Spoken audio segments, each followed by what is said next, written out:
So I'm a bit upset about myself. Why? It's the start of season 3.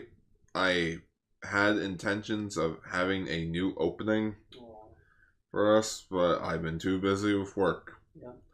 Which means we're stuck with the current opening. Fuck. Which everyone would think, oh, this is the joke that leads into the new opening, right? Well, schwa that roll call to find out. Eiji Tsuburaya, the man who created something from nothing. Godzilla. Ultraman. But when those who don't give his franchises enough credit, these podcasters will do it justice. For they are... Kaiju Sentai! Ultraranger! Lover of all things Ultraman. Ultra Yellow Canister, gone. The other son of Malaya, Ultra Pinkcaster, late! Spreading the love on one of Japanese beloved franchises. Kaiju Sentai! Ultraranger! Shruck! Yeah, I told you all it was the same. Yeah, hi. Greetings, everyone. Greetings, everybody, and welcome to Kaiju Sentai Ultraranger. The same show where we talk about the same Ultramans, past, present, and future, the same Godzilla, and the same Kaijus in between. It's not the same I'm Godzilla. the same co-host, Ultra Pinkcaster Lane. And I am your host, Ultra Yellowcaster Autogar. And, this is a weird recording in a way, since this episode is being split into 2. Yep. So, we don't have time to record a whole episode in one sitting. Yeah. So, we're recording two separate segments. Yeah. And putting them together. Yep. So,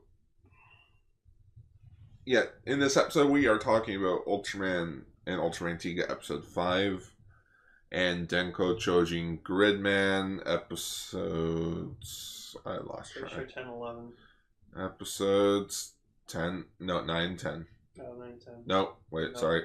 10, 11 and 12. 11 and 12. My schedule got screwy. Yep. I don't know, I don't think nothing can beat freaking Kaiju Club episode 4, man. It was pretty good. That was a pretty damn good episode. Yeah, last week Ultraman was interesting, Tiga was boring, but this week, oh fucking god. How the tables have turned. Ultraman sucked this week. It did. It did. I can officially say this is probably the worst episode so far. Yeah. Out of the 5 episodes we've watched, this one's a pretty, it's a stinker. Yeah, it was boring. But we do got one news story.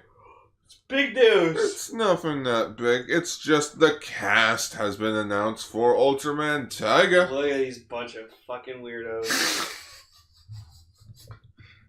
So, yeah. We got our main cast. We got the voice cast, and The narrator. the narrator / possibly what the devices. Yeah, it's probably the Tiger Spark. Or We have the whatever Tiger it's called. Spark toys. It's probably him. Yeah. So yeah, let's just dive on in. We're just gonna scroll past everything and start doing this. So, Aegis.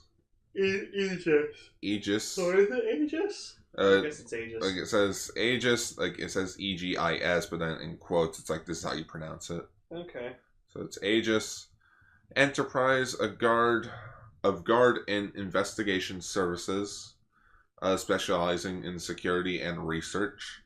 A private security organization to which the protagonist, Hiroyuki Kudo, belongs to, and President Kanasaki was established. So yeah, let's talk about Kanasaki, the head of the organization. Kana Sasaki. Yeah, Kanasaki. Actor is Chiharu Niyama. Woman who starts the private security organization Aegis and serves as the president, 38 years old. While there's a degree that does not care about the details, it has a serious side when it comes to accounting the Aegis. In the past, she had been in the Foreign Affairs Department, a police organization that had a case of aliens, but in the wake of an incident, she left the organization and launched Aegis. It is a reliable president who watches over young members while pretending to be vague. What the fuck is up with this translation? It's Google Translate. Really? Because the only news story, or the only place I actually had this news story, is the official Ultraman, like Subaraya Productions website. Wow. Because no one cares. But you get the gist of it, at least. Yeah. Some of the major work she's been in is the 2001 movie Godzilla, Mothra, King Ghidorah, Giant Monsters All Out Attack. And she was also Deca Gold in the Deca Ranger movie. Holy crap. Yeah. Yeah, all her 1 second of cameo.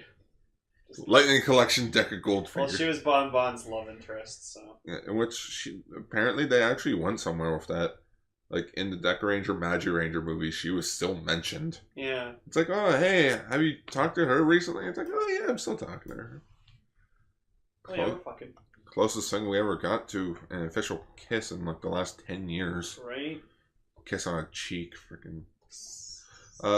Her comment on it is that, I am honored to be featured in the Ultraman series, which has been loved for over 50 years since it started in 1966. Kana Sasaki, who I play as, is a representative of the private security origin Aegis, who strongly wants to change the world so that even aliens can live freely. So it's Cosmos. Okay. And then we have our main boy. Yeah, we got Soya Homare, actor Ryotaro from first production. Hiroyuki Sr. and Igus, a good-looking man with a carefree big brother skin. 25 years old. Faithful to the mission even with a strong sense of justice, Hiroyuki, who is prone to run away, is sometimes referred to as a bloody idiot, but Homare himself also has a lot of heart inside. He's a working member of Aegis and often takes on a dangerous task, but he follows Hiroyuki with an activity utilizing his high physical ability. Okay, so he's the other member of Aegis. Or, like, he's not the main boy. He's just a boy. Oh. That's not the main character, yeah. Yeah. Started acting in 2013 and hasn't really done anything. Yeah. Comment. I am Shirotaro. Wait. As I was not dreaming that the day when I was able to appear in the Ultraman series, I was excited at the moment when I received a call from for the position. Hardworking person, excels in martial arts, and always keeps calm and has a hot conviction inside. Okay. In contrast to Hiroyuki, who is passionate and full sense of justice, I would like to pay attention to the sense of buddies, as in like friends, that are gradually emerging while being involved in various incidents. Ultraman, who receives many dreams and hopes in his childhood, will do the best that we can tell important things to children of the whole country. This time, with our intention to give back, it's our turn this time. Cool. Alright. One of our, I think the female lead of the show is Asahikawa Parika. Parika. So when I first read this, I thought it said Perka. So we're thinking of our friend Emily. Yeah, we were thinking of our friend Emily. Is an Aegis operator and a girl who looks good and smiling, 23 years old. She has a dedicated desk in the office and uses several computers to support working members Hiroyuki and Homare. While taking on the genius, such as taking over the cybersecurity of Aegis on one hand, she also has on one side like a girl who cares about fashion and diet. She's 18. Not really been in much. Hello, I will play the role of heroine. It's a Asahikawa Perka. Yeah. It is peach fruit. It is full of unbelievable feelings and surprises that can be made to appear on Ultraman, who has been loved for many years. Perka or Parika, I play as a girl who loves fashion. I also love fashion. Every time I shoot, the hairstyle and costume are different. So I'm happy to shoot. Oh, good. So we have a character who's actually changing her clothes every fucking time. Well, maybe guess people complain about that. Rube can take a number of pages from that book. So I'm happy to shoot. What kind of style is it today? Please pay attention to Parika's fashions and hair arrangements. The children, of course, will do their best to be a work loved by all generations and deliver a lot of smiles. Thank you for Ultraman Taiga. Well, fuck. I feel like being on Ultraman is like the holy child. It's like an honor. Yeah, like if you're on Rider or Sentai, it's like, oh yeah, I get to be on that. People will recognize me. On Ultraman, let's fucking do it. Legendary. It's an honor. And then we also have our antagonist for the series. Kirisaka. Yes, who is Ultraman Trigger's human form. A man who darkens in the shadow of an incident involving Hiroyuki and others. His true character is Ultraman Tiga, and its cruel eyes are full of madness without knowing what to do. The final goal is engulfed in mystery, and he engulfs various wisdoms and affiliates to Ultraman Taiga. Okay, so again, this is Google Translate, where it's supposed to say Ultraman Tiga. It says Mantra Gear. Mantra Gear. Oh, so he's 25. Yeah, he's 25 from Nara Perfections, Toho Performing Arts, passed an audition held to commemorate the 50th anniversary of its founding. Debuted in the drama Chai Dollar in 2015. Okay. His comments on it. I will play Kirisaki, the human figure of Ultraman Tiga. I am Nanase. I have memories of watching childhood broadcasts of Ultraman Tiga, Dinah, and Gaia while clasping a makeover item. A Valentine chocolate for my mother was a big Ultraman chocolate. After this work was decided, I first contacted my mother. My mother was more than happy with me, and I realized that, I'm going to be an Ultraman. I feel a lot of pressure about the human form of Tiga that has already appeared in the theater version. I think I would like to convey the true meaning of Kirisaki and humanity. I'll do my best to make Reiwa's first Ultraman Taiga beloved of everyone. Yeah. Alright, so he seems very dedicated to making sure Tiga is going to be represented very nicely in the show. Yeah, because I mean, we have not seen the Root movie, so we have no idea what the fuck this guy's like. Yeah. So, but I feel like that's a neat idea. It's like, wait, what if we just take the villain of this movie and like hint towards like the next series? Be like, oh, who is this guy? What's his deal? Well, he's gonna be the villain in the next show. So then now we have the voice actors. Yeah, so we already talked about Trigger, because it already mentions a bit about him being like, oh, he's friends of Ultraman Taro, and then he's like died heart and all that, but became evil. Okay, so yeah, our voice cast for Ultraman Tiga, he will be voiced by Takutoshi Terashima, who has not done a whole lot. No, he's from a band. Yeah, he's a band. His comments: I am pleased to announce Taiga's voice. I had no hope that my voice would be the voice of Ultraman, so when I got the talk... Got a call. Yeah, so when I got a call, I was considered to be Kyoto... Speaking of Ultraman, I loved Ultraman Super Fighter Gekidan, which was serialized. Okay, so that is... If you look up Ultraman Super Legend Fighters online, it is a manga series, which it's like Ultraman and Kaiju working together, and they have like battle armor. So it's cute. Taro was a standing position like a second protagonist, with an immature boy growing steadily, having a sense of familiarity and enthusiasm than Ultraman. I think it's strange that I decided to play his son, Taiga. We will do our best to protect peace with Hiroyuki, the staff involved in the work, and the cast members, so please support us. Yeah. Cute. Then we have Ultraman Titus, voiced by Atsushi Hino. Yeah, sorry. He's also part of Axel 1. Comment. This time I'm in charge of the voice of Ultraman Titus in the new TV series Ultraman Taiga. Ultraman was very young from childhood. At that time, I learned that through the works of each series of Ultraman, I became a kind and strong person who can help those who have dreams, hopes, people in need, or sorrows. And this time, I feel a strong sense of responsibility and joy that I will deliver such a message to a large number of children and supportive adults through Ultraman's work. Together with the members of the staff, the cast members, we will work with all our souls to make the most wonderful work. Please expect the new TV series, Ultraman Taiga. So, he's from San Francisco. Cool. And the biggest thing that I can see in his work is that he's the Japanese voiceover actor for Oliver Queen from Arrow. Okay, so he's probably, since he's from San Francisco, I mean, he probably knows English. So Titus is probably going to say like a lot of English words. I'm a man. I'm Ultraman Titus. Ultraman Titus. And then we have Ultraman Fuma's voice actor, Shota Hayama, who's also a part of Axel 1. His comment on being an Ultraman Taiga goes as follows. I will play the voice of Ultraman Fuma, Ultraman I saw when I was little. No matter how long it takes, there are things that remain in the mind that you feel at that time. I was struck by various feelings towards the screen, such as being scared by Alien Bolton, sad and crying when the gentle and cute Pigmon was attacked. Oh, spoilers. and desperately supporting Ultraman whose color timer started to sound. It was truly... I'm truly happy. Yeah, I am truly happy to be able to participate in such works that have such awful wonderful memories, probably, not awful memories. As I grow up with Ultraman of the new era, I will do my best as a team member so that I can convey to you the emotions that I had when I was young and the feelings of this work. I'm really looking forward to seeing how Fuma's appearance to you. Please take a look. Google Translate. You're terrible.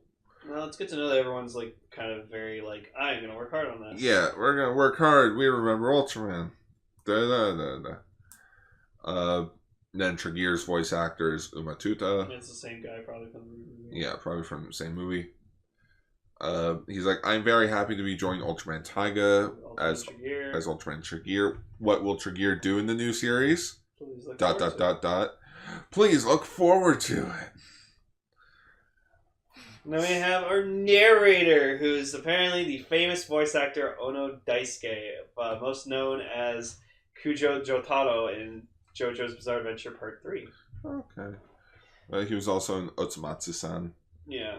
So, and Attack on Titan. So at the beginning of a new era, a new Ultraman is born again. Ultraman continues longing for children's yearning. I'm proud to be involved as the opening narrator in the story of courage and hope. In order to pass on the passionate thoughts of successive Ultramans and connect them to the future, I will narrate with enthusiasm. Please expect Ultraman Tiga. Oh. Okay.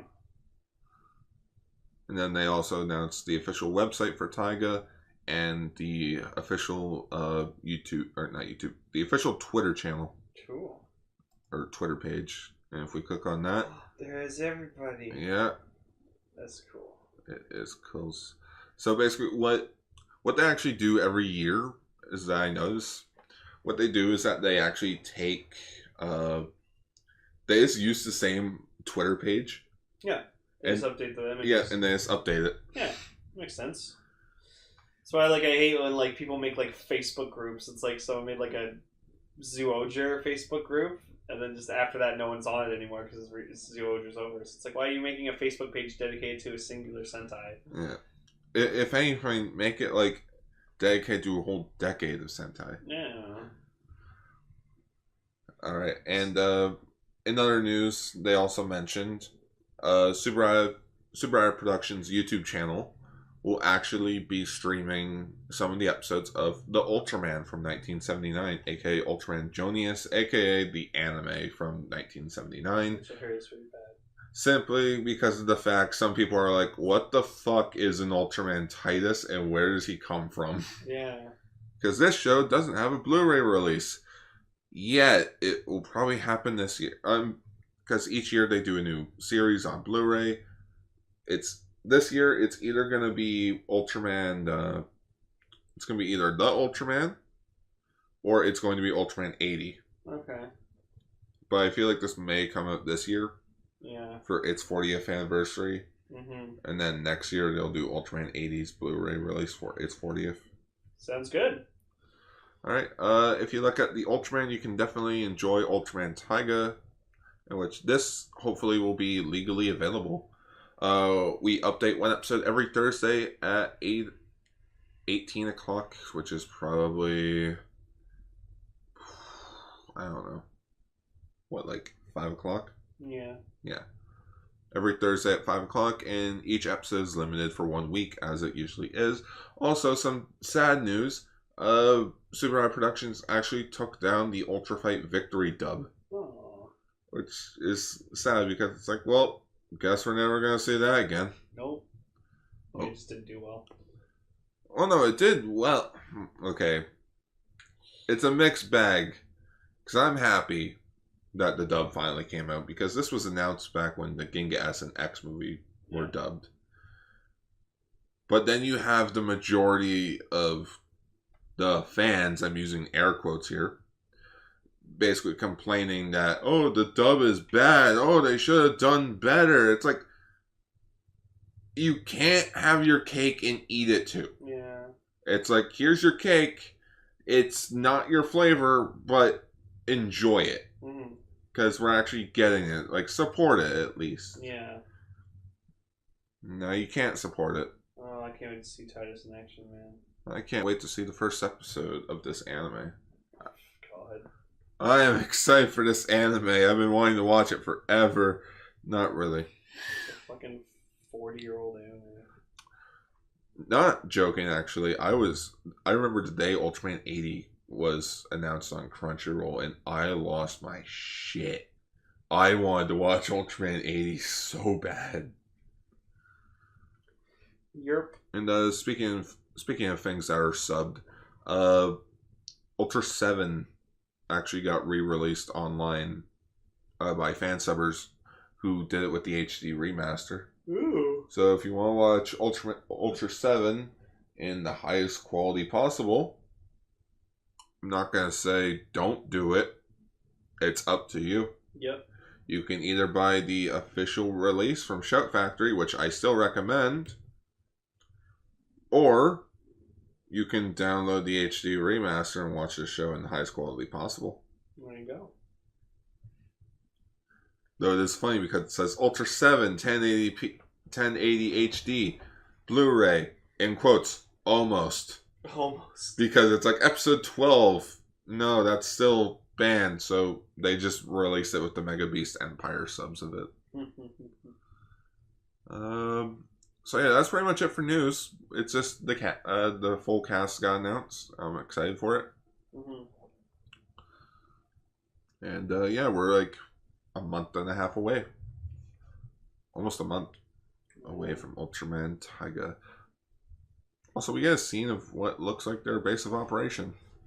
Looks cool. Looks like a rundown cafe. Looks like an Ike Harley set. Yeah. It does. Falls on the ceiling. Alrighty, with that out of the way, let's talk about Ultraman. Unfortunately.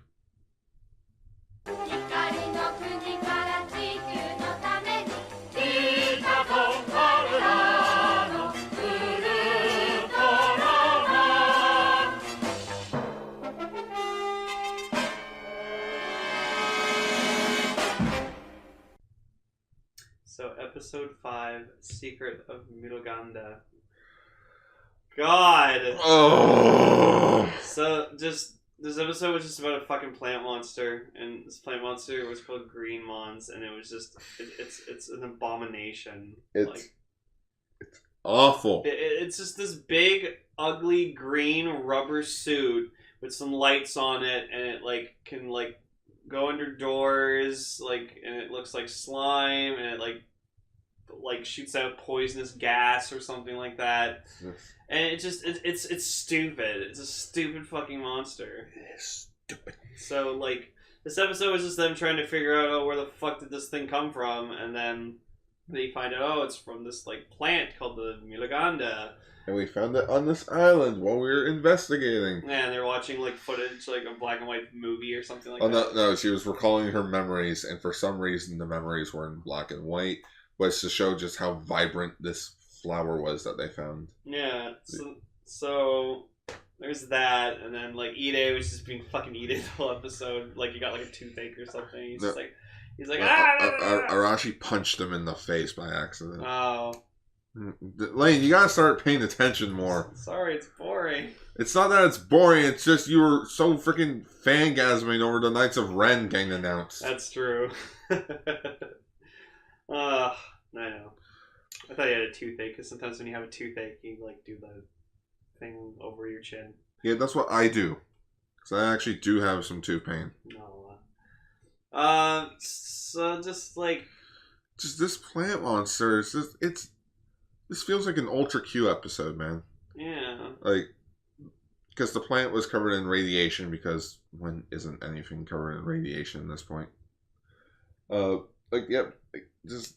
It's covered in radiation, making it more sentient, and it starts suffocating people to death. Yep.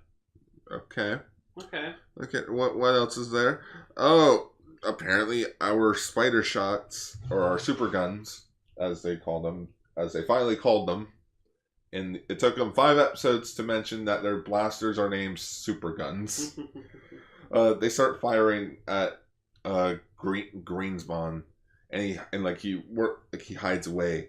But one of the higher ups is like, yeah, your guns probably just made it worse. Yeah, you made it bigger. Yeah, you made it bigger. What do you mean you made it bigger? It's like freaking 40 meters tall now. Yep. Rampaging through the city. It's like, oh shit. Yeah, it's gonna fucking kill everybody. Like Arashi tries to go in and be like, oh, this is all my fault. Oh, I'm gonna fucking kill it. Super gun or spider shot. Also, that kid's nowhere to be seen anymore. Hoshino? Yeah. Yeah, he wasn't in this He episode. broke his legs. No. That's later. Oh. That's halfway through the show. Oh fuck. That's like episode 25. Wow. So then, yeah, Hayato decides to fucking transform into Ultraman finally, and then he's just like... Yeah, like the military shows up and like try to attack Greenmons, but it's doing nothing. And like Hayato grabs Arashi, being like, I got you, buddy. No one looking? Okay. Beta capsule. But yeah, like, well, Garl put up an image of Greenmons, because just like, it's fucking terrible. It's so... I can see what they were going with. But why? I feel like if they brought that in a new Ultraman show today, they could improve it so much more. Like, just make it like a CGI monster. It'd be fucking awesome. Well, they did remake it. Oh? It's called Biolante. Oh. Well, that's when you mix a plant with Godzilla. No, that's straight up the same thing, kinda. Okay. Fucking Godzilla and I Biolante. fucking hate Biolante. It's so ugly. Yeah. I just not like that movie. Yeah, so then, like, Ultraman fights it, and then he's just like, oh, fuck it. Like they try to, like, set it on fire or something, and then, like, oh, no, I'm thinking about the... Yeah, you're thinking of the Tiga episode. Tiga. Never mind. So, like,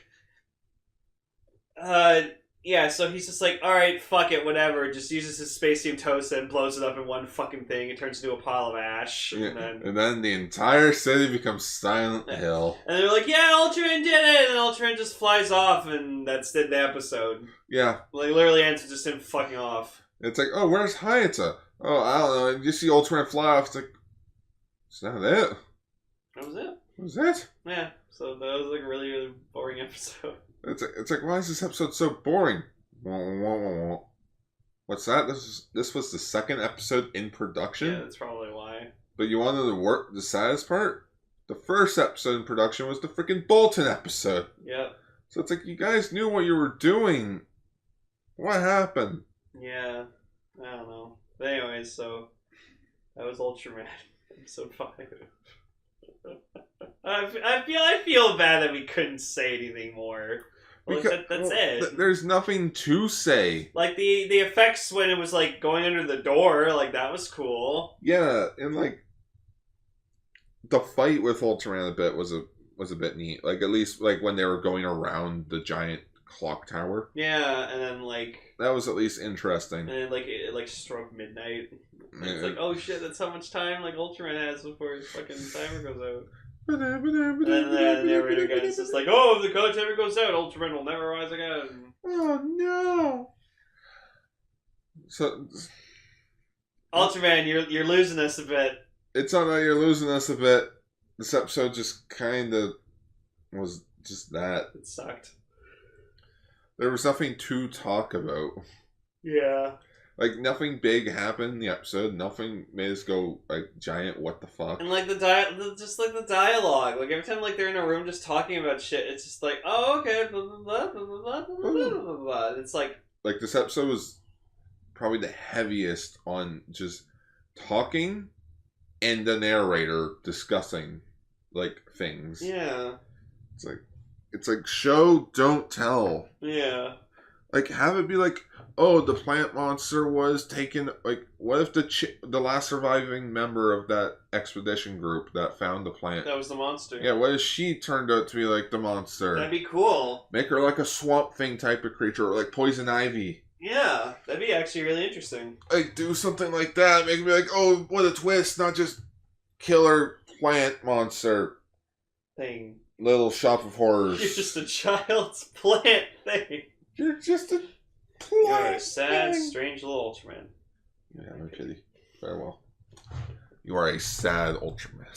Well, no, you're a child's plant thing.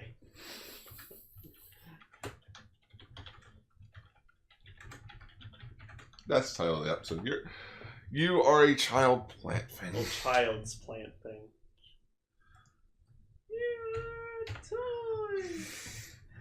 There we go. This episode. Man. Yeah, let's go to Tiga.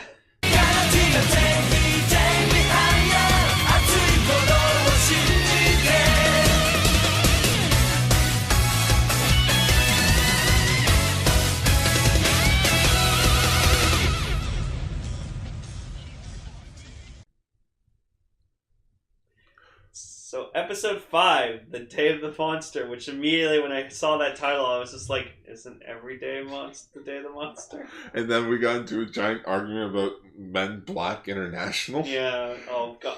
That movie, I have no interest in seeing. Like, I saw the trailer for it, and after I watched it, I was like, I don't care. Like, I actually don't want to go see this movie. Why is it called Men Black International? They deal with aliens. Everything's international when you deal with fucking aliens. Just make it Men in Black 4. Just call it Men Black 4. But if you have international, it's different. No, it's not. Yes, it is. That's like the PC title. So, now, this episode was actually good. Yes, this was actually a pretty good episode besides the random title. Yeah, because the kaiju of this episode was literally this fucking zombie, like, decomposing kaiju, and it was called Sea Riser. Sea Lizer. Yeah, Sea Lizer. So it was literally just this, like, some kind of, like, underwater, like, kind of lizard-looking kaiju, but it was, like, a rotten corpse. Yeah, it's like, Like, it came from the ocean. You can see it was, like, yeah, it's just been in the ocean for, like, fucking ever. And just like its face, like it looked like it was almost like completely like rotted off, and it was decomposing. And its skin was like, and it even had like the smell. Yeah, like apparently it had like a really really bad smell, and it was interesting. So like, so everyone like finds it on this beach, and like everyone just assumes it's dead, and like I was just like, no, it's not dead. She's dead, Jim. It's not dead. It's that's bullshit. So like, yeah, the news is getting involved, and like the episode kind of centers all around this like photographer guy who like he was he was a reporter. Yeah, he was a reporter, and he was like trying to talk to like the sub commander of Guts. Yeah, so the giant subplot for this episode involved around the public kinda not trusting Guts. Well, because it's like yeah, we've had all these kaiju attacks, and like you guys have barely done anything. It's always been Ultraman Tiga who's done everything. Yeah, it's like, oh shit, kinda, yeah. Yeah. So Muna Katara, I think. Yeah, Hakuna Matata. Yeah, Hakuna Matata. Hakuna Matata. His name. It sounds like Hakuna Matata. Hakuna Matata. Yeah, the sub captain. He's like he's a bit disappointed about this, and he's like, "No, we gotta do this. We're the ones that gotta stop this kaiju." Yeah, this is the operation where we'll be able to fucking kill him. So then, yeah, so they like send out the Guts wings, and they try to like carry it away and throw it back into the ocean or something like that, so it can just not be a problem anymore. But like it's so rotten and decomposing that like just the grappling hooks that they have to try to capture it, like they don't work. It just goes right through it. Yeah, and then like it falls onto the ground, but that like apparently jolted it awake, and so wake up. Just toss your friend off the bed. Wake up! Ow! Yeah, and like again, this thing just looks really fucking cool, and you can see it like kind of like melting and like just like decomposed. And, like I saw it, and I'm like, oh my goodness, this is so disgusting. Yeah, it's so cool though. It's such a good design. And like even his roar, like his roar just sounds like a gargle. Like it's like. Like it just sounds like it's like a zombie. Yeah, it sounds like a zombie. So like I like the concept that it was just like a zombie kaiju. So that was really cool. And you know, it's just like it's attacking shit, and then like so like for the first thing they try is like shoot some missiles at it, but then like the missiles get absorbed into it, and so they're like, well, fuck, that didn't work. All right, let's try setting it on fire. So they try to use this thing that's like codenamed Heat, and they like fire this giant like heat ray on it, which it's working. It's like melting him or whatever like that. But then it's basically molding him to like they're hardening him. Yeah. So that it's like there now we can actually attack this damn thing. But then the missiles are getting affected, and they heat up, and then they fall into the ground, and then they explode, almost killing one of the Guts members. Oops. And like it's also like the Guts like has like all these tents set up and everything like that, and like there's like this newscaster who's like talking to this guy who's just like, yeah, no, they're fucking this up, like they don't know what they're fucking doing, and they better step up or like we're gonna die. And then like the people in the city, like this one woman's just like, oh, I'm glad like Tokyo's not being affected by this right now. And, yeah, it's like, well, good thing this thing's outside of Tokyo. And like this other guy's just like, oh, fucking Guts doesn't know what they're doing. Like they've already tried like 3 times to fucking destroy this thing, and it hasn't worked. That's what I really enjoyed about this episode. It showed us the world that they live in. Like it gave us like a public's perspective on all this. Yeah, even one guy was just like, this is why we shouldn't have gotten rid of the Earth Defense Force. Like, because like, you know, Guts is the only defense they have. Yeah, it's like, well, shit. Because, yeah, like, before all these kaiju showed up, like, they were fine. Like, everything, the world was at peace, everything was good. It reminds me a bit of this movie that came out in 2007 called Big Man Japan. I never heard of it. Which, it's kind of like a kaiju movie. But, it's kind of like, oh, when this guy goes out and fights, he demolishes a building. Is he paying it? No, it's our tax money that's paying for it. Yeah, even Hori like makes like a mention. He's just like, oh fuck, I can't imagine the bill that's gonna be for all this damage after we're done. Yeah, because they're gonna freaking send a giant like gas tank at him so that he blows up. Yeah, and then he absorbs the gas tank.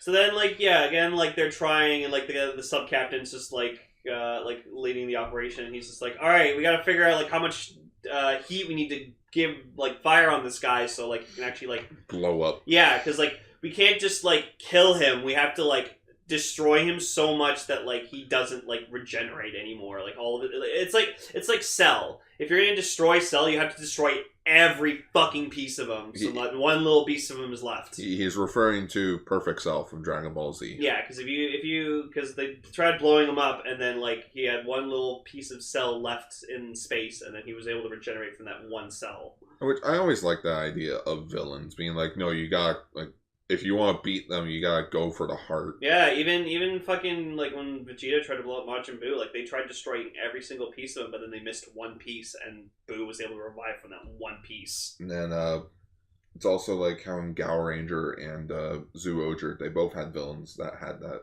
type of thing. Azald. Yeah, Azald had like his heart. It's like they had to destroy the heart because he kept coming back. And then Gao Ranger / Wild Force, the Master Org couldn't be defeated without destroying the heart. So then like finally like Daigo, whatever like that, he just decides, okay, like my co-pilot's busy like piloting the plane, the jet, I'm just gonna transform into Tiga. And he actually transforms inside the Guts wing, and he's human sized for like a second. Like we just see Tiga like in the Guts wing, and I was like, ugh! Even Gar was like, the fuck? The fuck? So that was cool. For like a split second, we saw like a human-sized Tiga, and then he just like jumps out, and he's normal. So wait a minute, that just begs the question: why? Why did they do that? How? I don't know. Is it like they only have a fraction of their energy?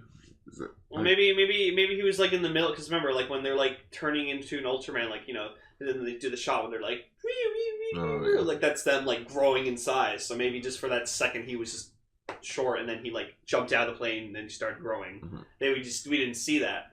So Tiga's starting to fight Sea Lizer, and then like he gets stuck in him because like Sea Lizer's trying to like absorb him. Yeah, it's fuck off. So he like channels like energy into his hands, and he like pushes him off. Yeah, because like he tried to kick him, and like his foot got stuck. His foot got stuck. So I like that. It's like this monster can like Kaiju can like fucking like absorb anything, because it's just like it's just like a rotten corpse.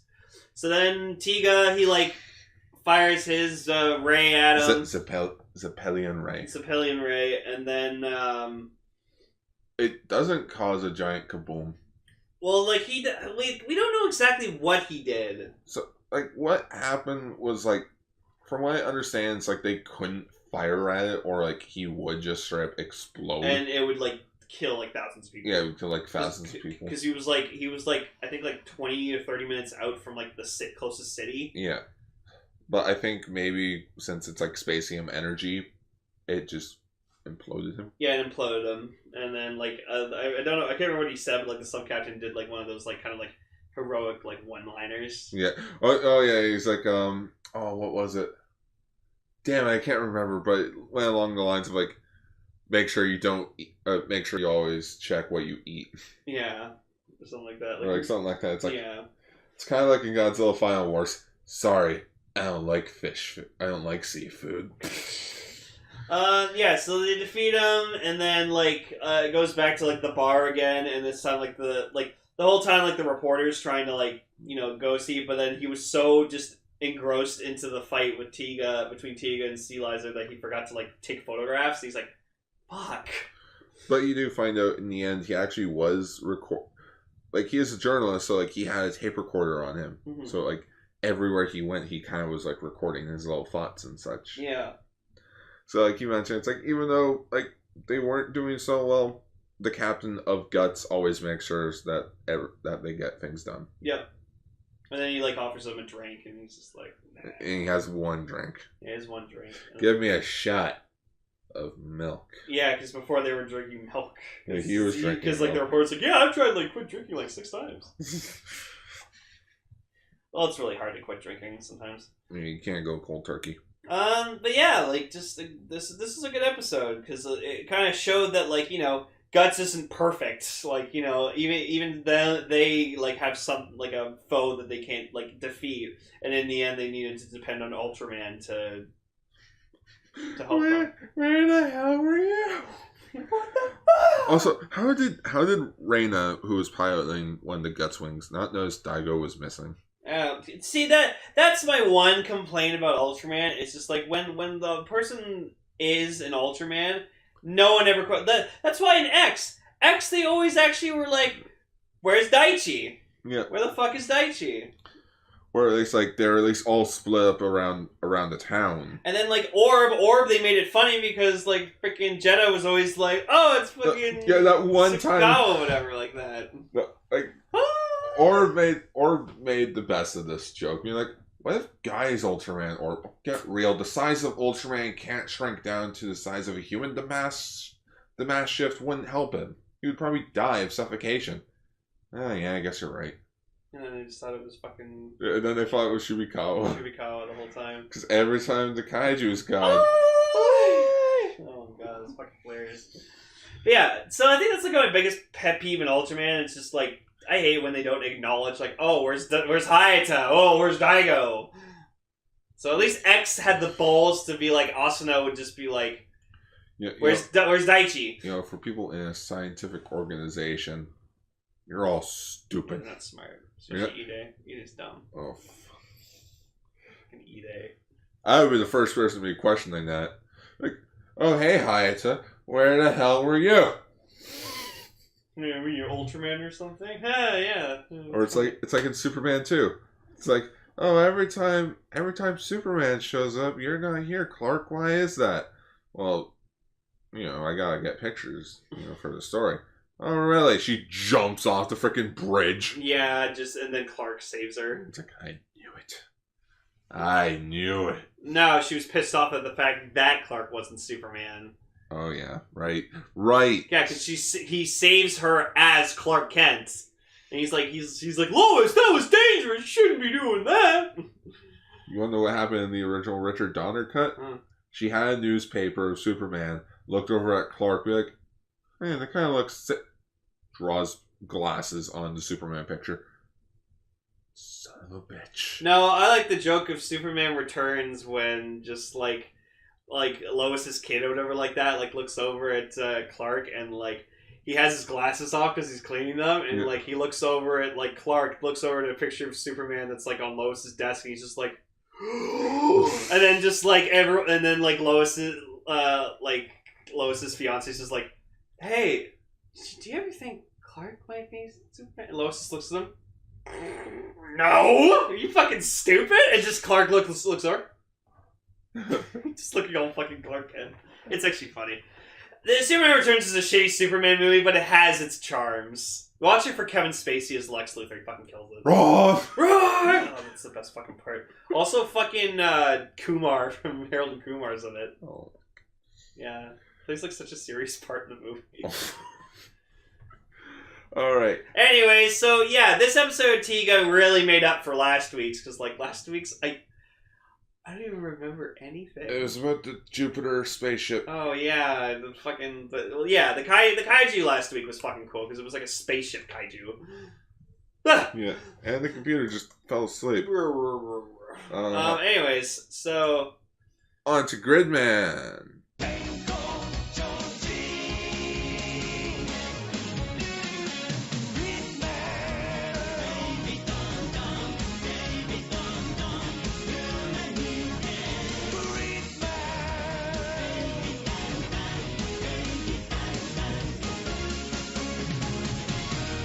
Before we start Gridman, I forgot to mention. So someone on Toku Infinity posted a video of every single time the guy, like the host for Gaia, Ultraman Gaia, Gamu. yeah, just yells at fucking Gaia, and it's the fucking happiest like 2 minutes of my life. Gaia! Yeah, just every fucking single time in every show, the show, movie, special he's been in, just him yelling, Gaia! Gaia! One of the funniest ones was just him running down a tunnel, just going, Gaia! Right down an underpass. Yeah. Oh my god, but yeah, like, I'm not gonna play it on here just for the sake of everyone's fucking sanity, but like, oh my god, like, Gar can confirm that, like, I was just like... The first time I didn't like it. The second time, I found it hilarious. Yeah, no, my life is complete now. I have no more reason to live, because now I've got, like... It's great knowing that someone out there has a love as much as I do of just a guy belting out Gaia with all his fucking willpower. I also think you mentioned that in an episode of Ultraranger before. I just love a compilation of that. Yeah. Oh, yeah. So, yeah, I got it. It's great. I saved it on my Facebook videos because I just want to watch it whenever. Well, you may have to download it because it may get taken down. Facebook videos don't get taken down. Yeah, they do. No, they don't. Facebook doesn't keep track of that shit. So, anyways, we're talking about episodes 11 and 12 of Denkou Choujin Gridman. Favorite show. Oh, greatest show ever. Episode 11, my allowance is 100,000 yen. And episode 12, beware the phantom thief, Marty. Marty! Something's gotta be done about your Gridman. Marty, you gotta come back with me. Back where, dog? Back to Gridman. What? Do I become an anime or something? No. It's your protagonist. Something's gotta be done about your protagonists. What, do we get a sequel series or something? No, it's about the anime. You gotta worry about your anime. Gotta fix the anime. Gotta fix the anime. So yeah. So this episode, like, again, it just keeps showing how fucking Takashi, or whatever the fuck his name is, just continues to be the worst fucking villain in a Toku series ever. Because, so, he's out shopping in a grocery store. You know, minding his own business. He's just, like, buying vitamins and calcium because it helps him increase his brain power or something like that. It's Takashi. It's Takashi, like, that's Takashi for you. Yeah. And so some kid bumps into him, and like I guess it's like a thing in Japan where like you have like these like grocery like these shopping cards. Well, I think it's just a rewards card.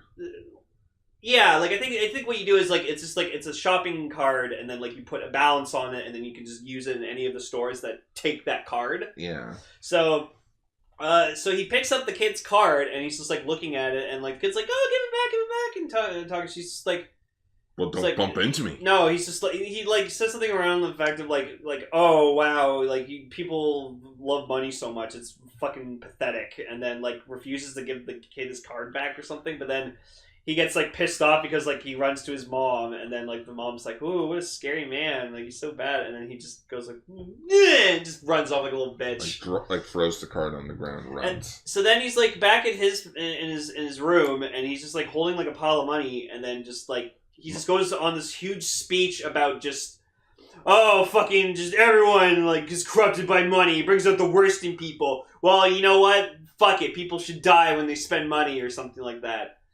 Also, this is the first episode where he mentions that he has parents and not lives alone. Well, yeah, I never thought he lived alone. His parents are probably just away all the time. Well, they're overseas! They're probably rich. Maybe, like, yeah. Look at all the money he was holding in his hands. Right? So, he, is mad he gets an allowance now or something, and it's dumb. No. So then, fucking Digifier is just oh, this money sounds bad. And, what is this money you talk about? So he develops a kaiju called, Metalis, and this guy's fucking awesome looking. He's so cool. He's shiny, and so he makes Metalis and sends him to I guess a computer where the cashier the cash registers are hooked up. Yeah. And so he sets them that anyone who checks their balance on these machines, with their shopping cards, instantly get 100,000 yen, and they can just spend it on whatever the fuck they want.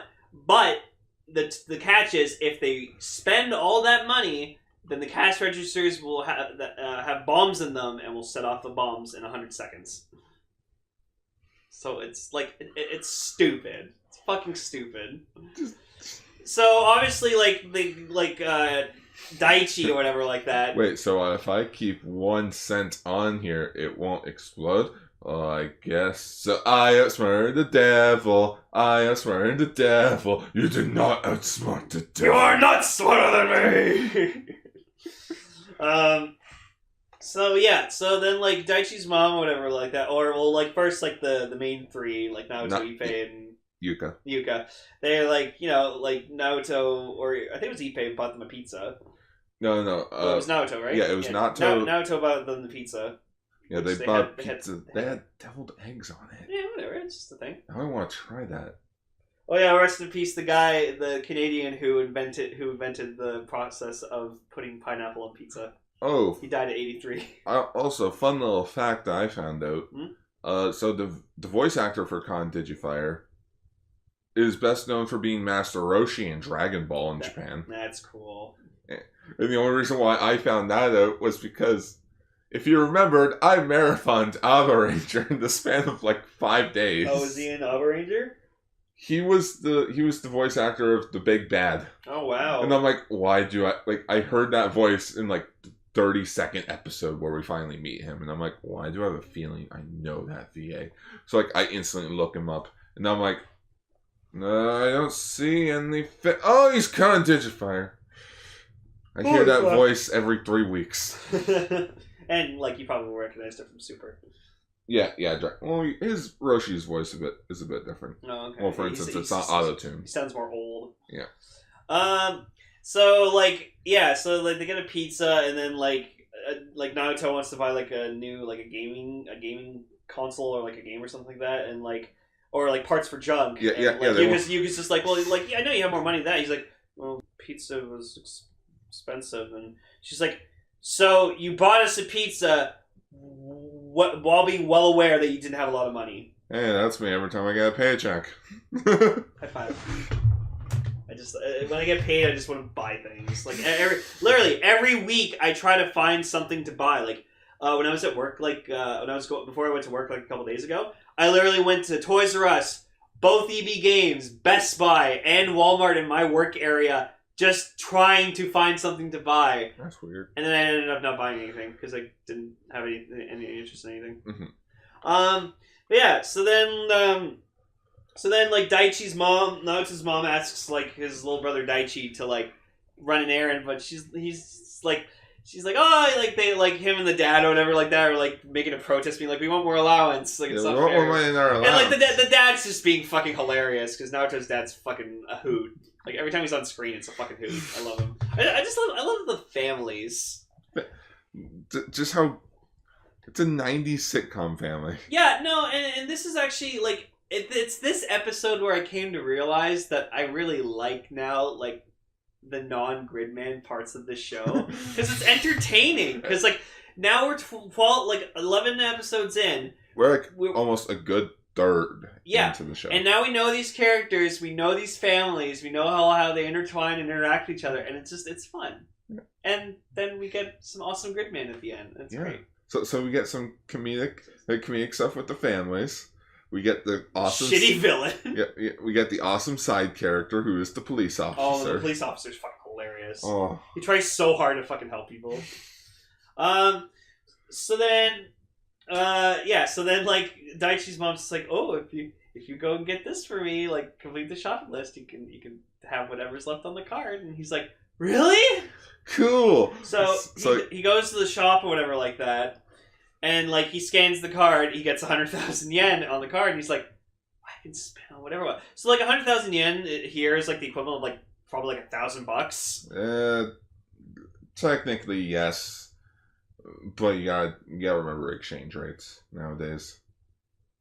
Okay, well, back in, like, the 90s. So let's just say $1,000, just to be fair. Well, hang on, let's see. What is the current exchange rate from the yen to what Canadian? was 100,000? So, while Lane figures this out, Daichi's subplot for the episode is he wants to take Kana, who is Ippei's younger sister, out on a date. It's so cute. But he only has like $3 to his name. But now with the $1,000, he goes up to Kana and basically be like, you know what? I'm just gonna buy you whatever you want, including your friends. Let's all go get hamburgers. And they went to a Japanese McDonald's, which was the weirdest thing on the face of the planet. Yeah, really. While we saw the Japanese McDonald's, I was just thinking, wait, in Germany, don't they sell beer at McDonald's? I think they do. I'm not sure about that. I remember hearing that as a kid, though. So it must be true. How's that currency exchange? Well, I can't find it from 1993, but well, I'm just gonna look. What is... Hang on. Yeah.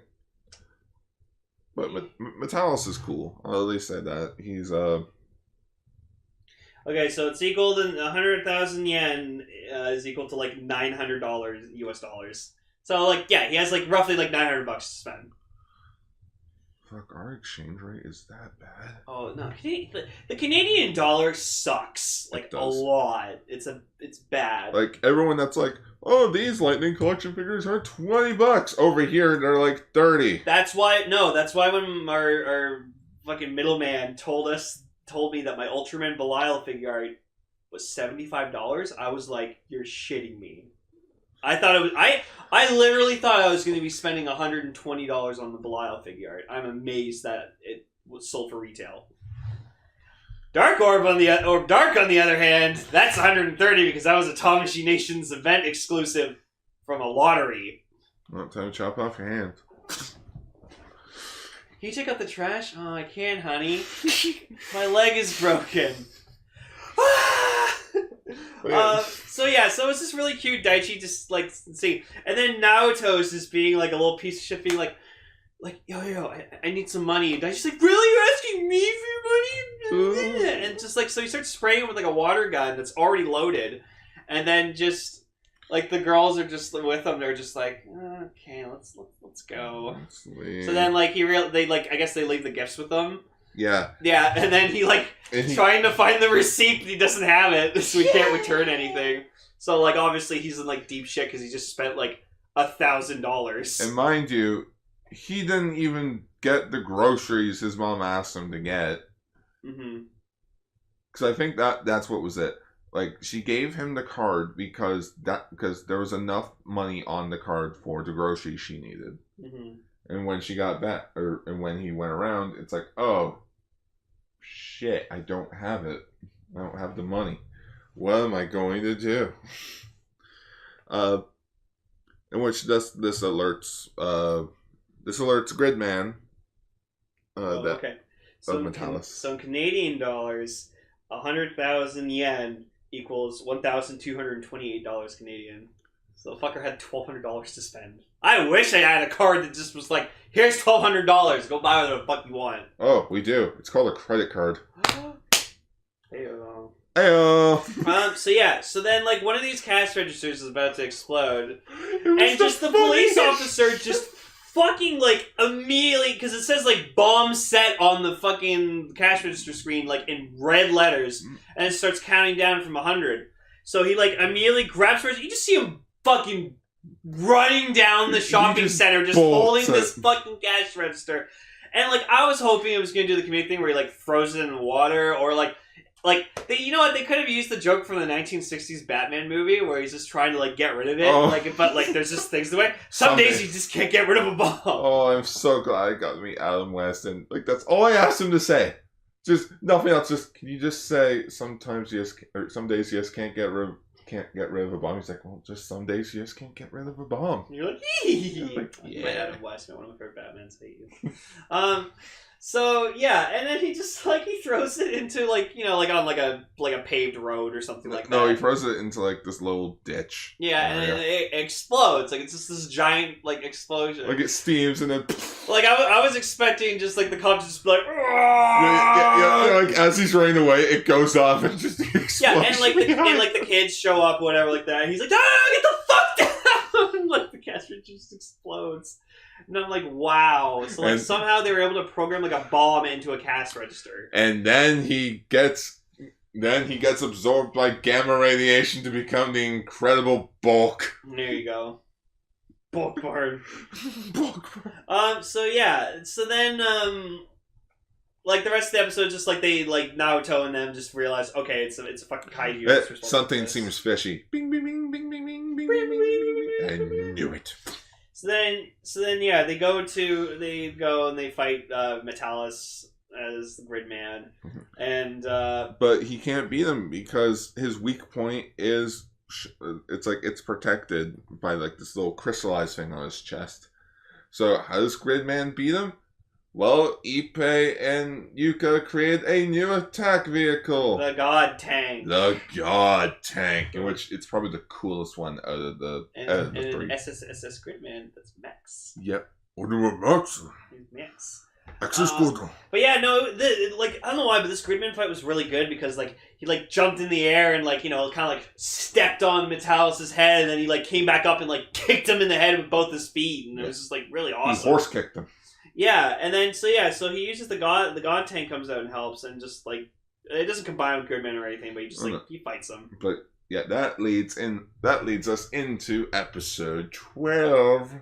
Beware the Phantom Thief, Marty. There are some that call me Tim.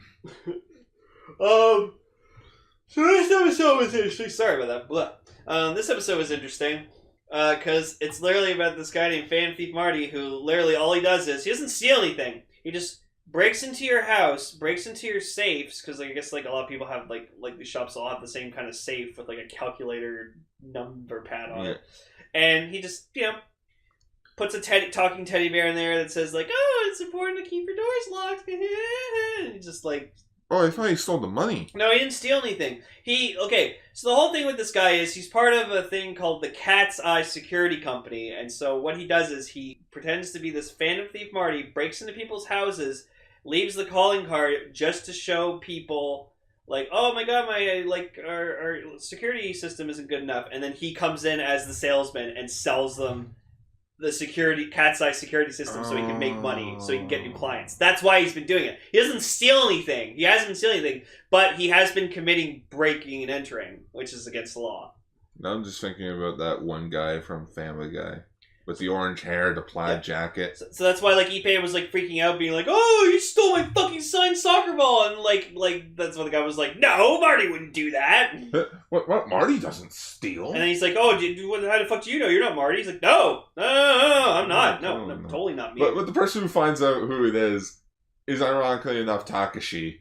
Because he has security cameras in his house. Yeah, because he breaks into Takashi's house, and then Con Digifire's just there. He's just like, "What the fuck are you doing?" Roar! And just like shoots lightning. I am the Shredder. Yeah, just like shoots lightning or whatever out of the fucking screen, and just like the guy's like, ah! Like it's great. This actor who like played Marty was like really funny. Mm-hmm. He was very like physical actor. Yeah. Because I like physical comedy. It's really fun. That's why I like the Three Stooges. Well, physical comedies will always be best comedy because it's the funniest thing ever is seeing other people get hurt. Yeah. I still say my favorite nut shot of all time is from Baby Geniuses when they just do the exact same one. Cell thinks I'm stupid for liking that so much, but I just do. You're gonna hit me in the gonads. Yeah, I can't remember the name of the movie, but it was I think it was Tommy Boy, where like he just rolls down the hill. Oh, it's that meme where it's like my year's so far. Yeah, like, oh, no, and Chris Farley's just rolling down the hill. Yeah, it's so funny. He just looks up, just sees how high it is. He's like, "What in the hell was that all about?" I'm gonna watch that after. So like this actor's like really funny because like his facial expressions are funny and just like he kept getting electrocuted a lot. Yeah. So what happens is that Takashi decides, well, if he broke in, I'm just gonna make everyone else's security system like lock them in. Yeah, like lock them in. So in a way, Takashi's kind of doing a good thing. Yeah, but then no one can leave because then they'll starve to death and stuff. But that's what ended up happening. Yuka's brother Ryoji. Yeah, Ryoji. Which, oh my god, I honestly, the way he was like stumbling around and stuff, I thought he was just gonna get like impaled by something on the floor. You just see him like falling.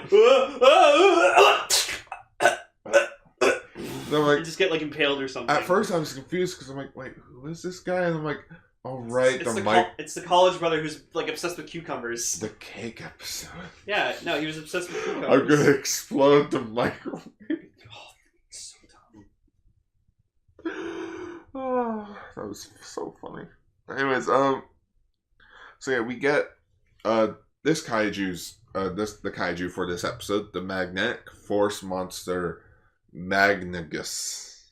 Yeah. Magnagus. This guy was okay. Like Gar made a mention to last night. He's just like, "Oh look, Lane, your favorite four-legged kaijus."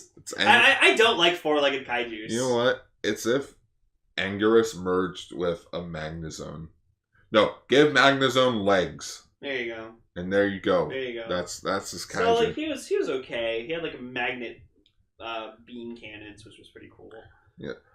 So like the Naruto like with his like security system or something like that like actually captures Marty, and then he's like they're keeping him prisoner and like he's trying to tell them like, oh, don't take me to the cops or whatever like that. I have a wife. I have kids. So I have a daughter. My wife eats a lot. Yeah, my wife eats a lot of rice. So then like so Ryoji and like his Yuka's mom get like trapped in the in the house. Yeah, in their house. So they're like, oh, okay, well, like, they go to Marty and just like, well, this fucking security system, like, you gotta let them out. And he's like, oh, okay.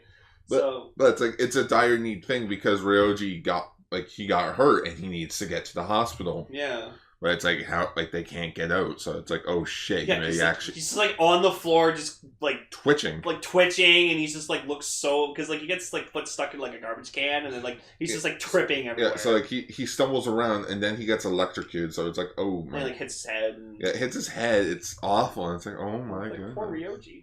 Poor Ryoji.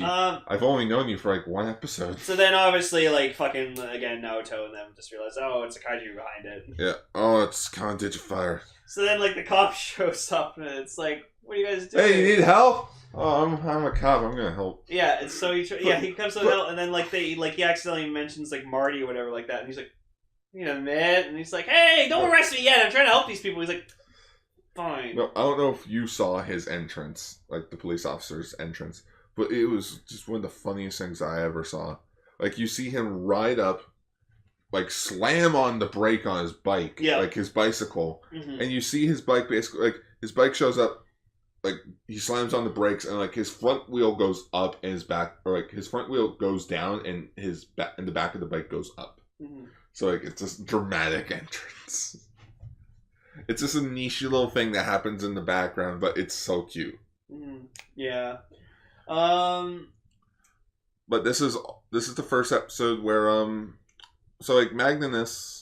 Or the magnet monster. Yeah, he's becoming too tough of a challenge. Yeah, he's absorbing Gridman's energy. Yeah, because like with Metalis, whatever like that, like every time he used like a beam attack, it would just like reflect off of him. Yeah, but with the magnet monster, it's absorbing his attacks. So they call upon the Thunderjet, the Twin Driller, and the God Tank. And there was something that briefly happened in the episode where Kana, Ippei's younger sister, it's like, oh, I don't have any of those stuff. Like Marty, the thief, he as the associate, sorry, security guy. Yeah, as the security guy, he hands her a transformer. Yep. In which she gives it to Ippei, and Ippei's playing with it all day. Yeah. So, like, when Gridman's in danger, he summons all the 3 vehicles and reprograms them so that they can combine together to create a robot. God Zenon. And this is the episode that marks the debut of God Zenon, aka Optimus Prime and Gridman. Yeah, pretty much. But like, oh my, like, I wish I would have seen this first before I watched the anime. Because, like, we saw God Zenon in the anime, and I was like, oh my god, the weapons can combine. I'm like, oh, I wonder if it does in Gridman. And then it does. It's Optimus Prime. Yeah, Gar was so losing gorgeous. Shit. It's cool. Yeah, and then just, like, they're fighting, they win. Yeah, so, like, Gridman doesn't team up with God Zenon. Like, God Zenon just handles the rest of the fight. Yeah, because, like, Gridman's weak, so... Yeah. And then so then like the Marty feels bad, whatever, for everything he did, and then like he's just like, oh, don't do it ever again. Yeah, he takes himself in, and like even the cop just like feels bad because he's like, oh, you helped. Mm-hmm. But apparently that does help him with his court case. It's like, all right, you didn't really steal anything, but still breaking and entering.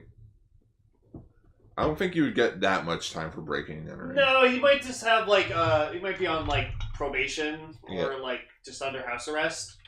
What is the what is the punishment for breaking and entering? Yeah, punishment for breaking and entering. Breaking and entering is generally listed as a misdemeanor. Misdemeanors result in jail sentences of less than 1 year. However, breaking and entering is often associated with felony crimes of burglary. Burglary is usually defined as breaking and entering with the intent to commit a felony while on the premises. So, like jail time. So you're just like in jail for like a few months. Yeah, like say like 4 months. Yeah. Or like a month. Yeah. Hey, you may get out on good service. Good behavior. Yeah. Good behavior. On parole. Yeah. So yeah, and then just like. Nah, Ippei finds out his sister stole the soccer ball because she gave it to a friend, and just like. But it wasn't just any soccer ball. That soccer ball was signed. Yeah, it was signed by like a famous soccer player. So he gets like really pissed off, and they're just like, "Oh, well, what's it matter?" And it's just like, "No, fuck you!" Still chases her. So then next episode. Episode 13, we're not talking about it this time, but next episode, it debuts the combined form of the assist vehicles and Gridman. It looks cool. It does look cool. Yeah. So yeah, no, I've grown very fond of this show now, and I'm really comfortable with how everything is, and I like it. So I'm excited to watch more. Yeah. So this was Kaiju Sentai Ultraranger, episode 81. We're changing the title. Okay. To Greenmons. Gridman? just Gridman. Okay. No. It'll be something relating to Gridman. Okay. I don't know. You like you're just a plant thing? Yeah. Just a child's plant thing? I don't know. I feel like we make... yeah. Fucking goddamn Greenmons. Such a ugly monster. Just a garbage bag with lights. Goddamn Greenmons. There. That's a better title. There.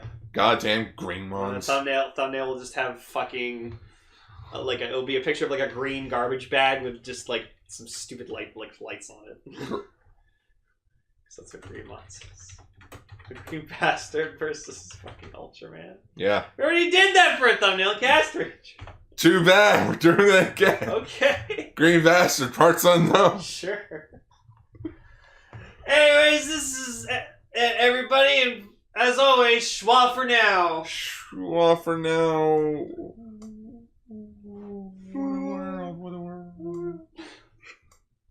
Hey everyone, thank you for listening to this episode of Kaiju Sentai Ultraranger.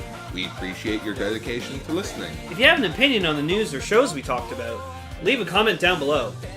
#comments for Lane. If you want to check us out on other social media pages, you can check out our Twitter pages.